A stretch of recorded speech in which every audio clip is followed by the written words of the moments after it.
Random Eggs Productions and the Credible Nerds present The Fourth Taveren, a Wheel of Time podcast. The wheel of time turns, and ages come and pass, leaving memories that become legend. Legend fades to myth, and even myth is long forgotten when the age that gave it birth comes again. Let the dragon ride again on the winds of time.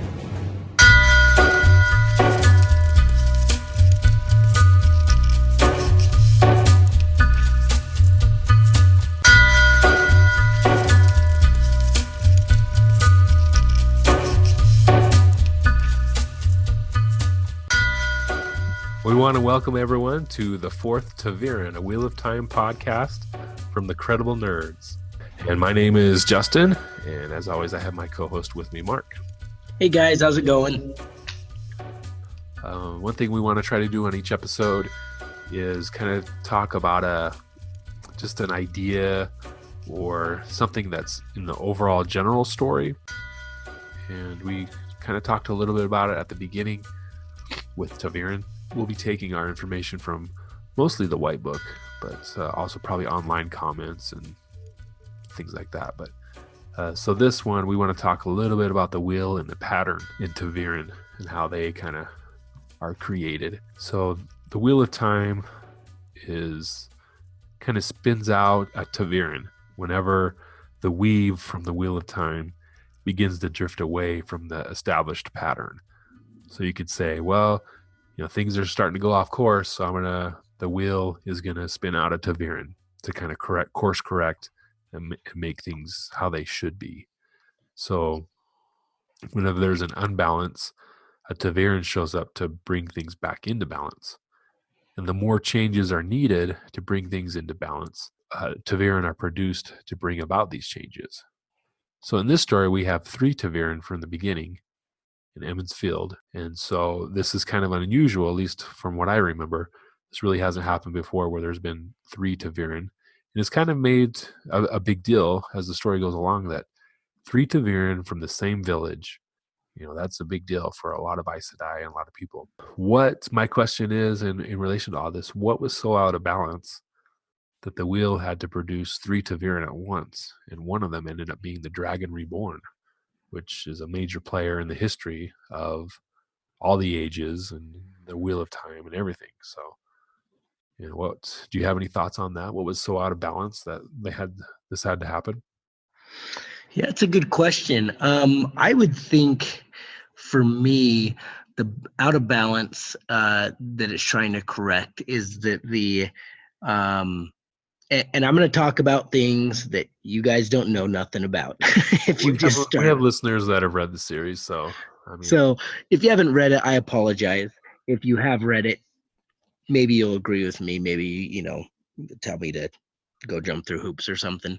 But for me, I think that the seals have started to crumble, and more Forsaken are getting loose, and so the wheel is trying to correct that imbalance, because these are carryovers from the Second Age, and the Second Age is dead. It's done, right? We've moved from the Second Age to the Third Age, and so I think the pattern recognizes that these people are out of place in a time that they shouldn't be, and so that the wheel has distributed these Taveren to help correct that, to take them out of the wheel, so to say, and we see it happen. And so they directly oppose the Forsaken, these 3, especially later in the book.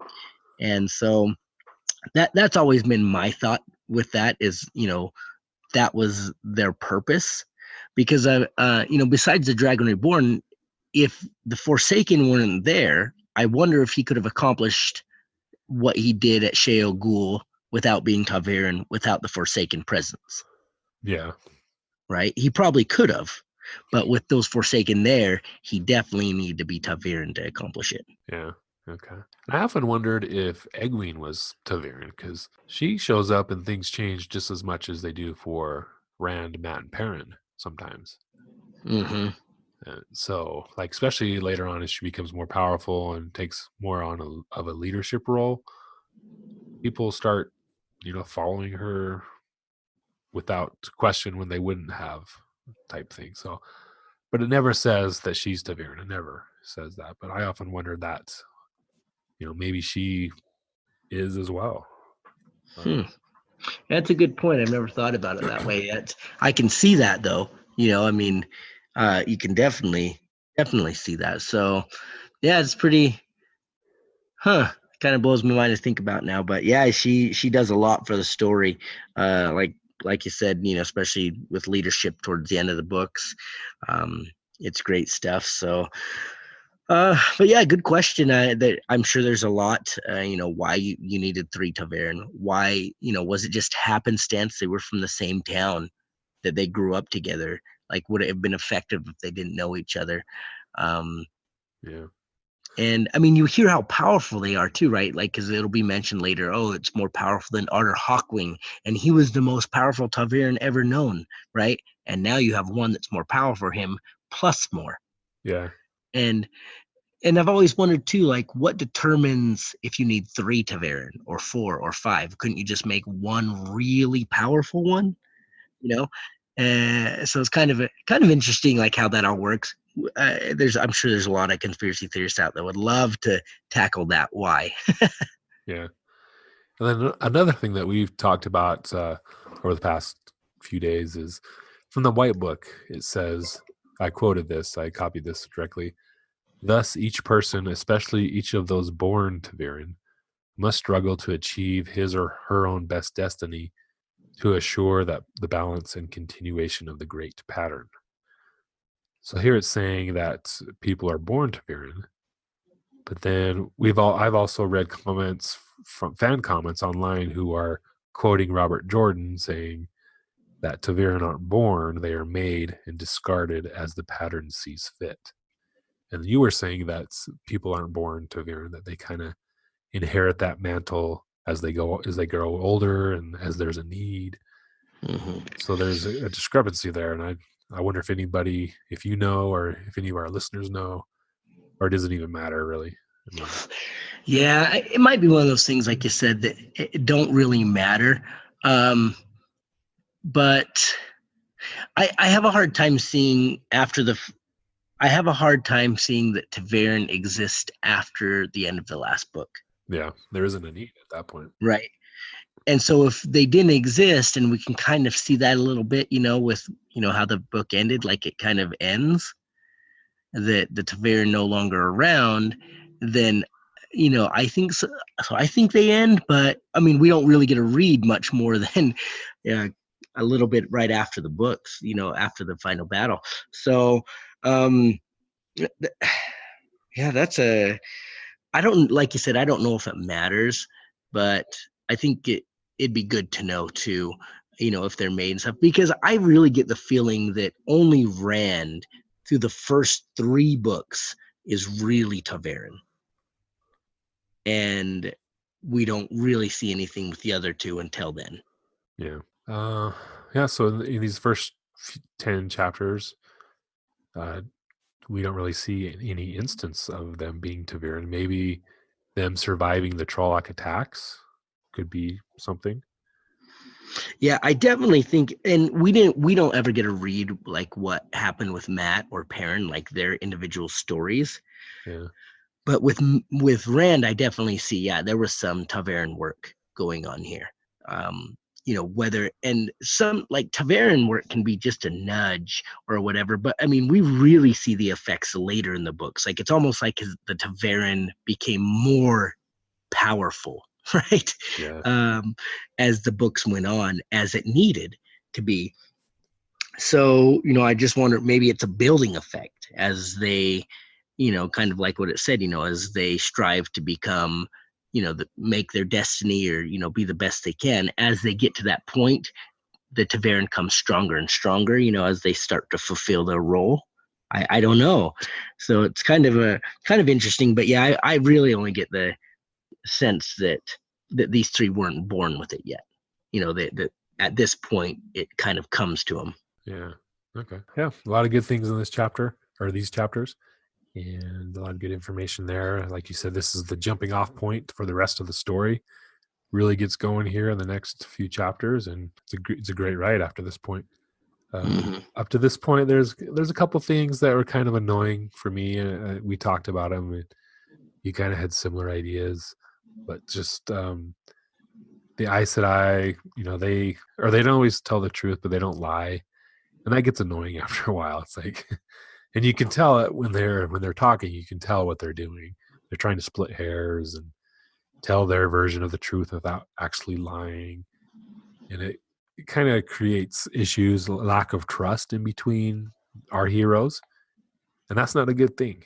If you have your main characters, your team, you don't want to have trust issues with with these people, but that's what happens due to the Aes Sedai and their inability to be straightforward. When you see it with Rand, especially, there's times where he just gets so angry with Moraine, like, just tell me straight. I'm sick of this double talk. Yeah. Just tell me. And yeah, that's frustrating. Yeah, and it's almost like it's just built into these Aes Sedai or something. Like they don't know how to be different. Yeah. And maybe we would be the same way if we always had to tell the truth, right? Like, because sometimes I don't want people to know all the truth, and so maybe being vague or letting you think I said something even though I didn't would be what you would have to do just out of normalcy. Yeah, maybe. Yeah, that's a good point. And another issue is just kind of, we see it with the villagers, especially in the chapter where Moraine has to tell them the story about Manetheren, how they want to blame her for what happened, and you kind of get this sense that there's a lot of stubborn people, which can be a good thing, and it kind of is expanded upon in later books, but at the same time it can also be frustrating. Yeah, I mean, and it's not just here, right? We see this with this village here. Like, I think we wrote down like the whole Sen Buey thing. It's like, oh, like I need to be, and the Coplans, those guys. Yeah, it's like I need to just be so little village and stubborn that I'm going to fight against the person that just saved my life, and it's really illogical. And that's why I say it's like I think a lot of it had to do with the fear of the situation and things like that. Like you're looking for someone to blame. But the way it's brought up is it just makes it look like it's more of that's just who they are, and that bugs me too, really does. And we see it throughout the book, like even with like big cities, kings and queens, lords, Aes Sedai, like we see the same theme play out over and over, and it's just like, oh my goodness, like you can't doubt these facts at this point, and yet your actions are doubtful. Like I don't understand. It's like you put on a shoe 100 times, but every time you still measure it to make sure it fits. That's kind of like like a silly thing, and that's kind of how I feel this is. It's just like silliness, some of this. So, and that this stubbornness and unwillingness to change comes up throughout the story. I think Nynaeve is one of the biggest perpetrators of this, where she's very stubborn and she calls everyone else stubborn. That's the great irony with her character. She calls everyone else stubborn, but yeah, she's probably the most stubborn one of all. So. Oh yeah, I mean, look who she marries, right? Yeah. That is not a marriage set to be happy forever. So yeah, that's our review. We want to thank you guys for listening and joining us on this journey of this Fourth Taveren podcast. If you have any questions or have any input, definitely let us know. We're on Twitter and Instagram and Facebook under Credible Nerds. Join us there, comment, or you can send us an email, crediblenerds@gmail.com. You can also listen to all of our Wheel of Time episodes on patreon.com/crediblenerds. We also have a few other shows. As nerds, we like pretty much everything, DC stuff, Marvel stuff, Star Wars, Star Trek, Middle Earth, Harry Potter, Harry Dresden, everything nerdy. So check out our other shows that we also do, but we'll be focusing a lot on Wheel of Time over the next few months as we read through these books. So if you have any input, definitely send us an email, reach out to us on social media. If we get a question or a comment, we'll probably read it on air, read it in our podcast, and talk about it. We like input and comments and that sort of thing. So definitely let us know. But we want to thank you guys for joining us here. We'll catch you next time. See you guys.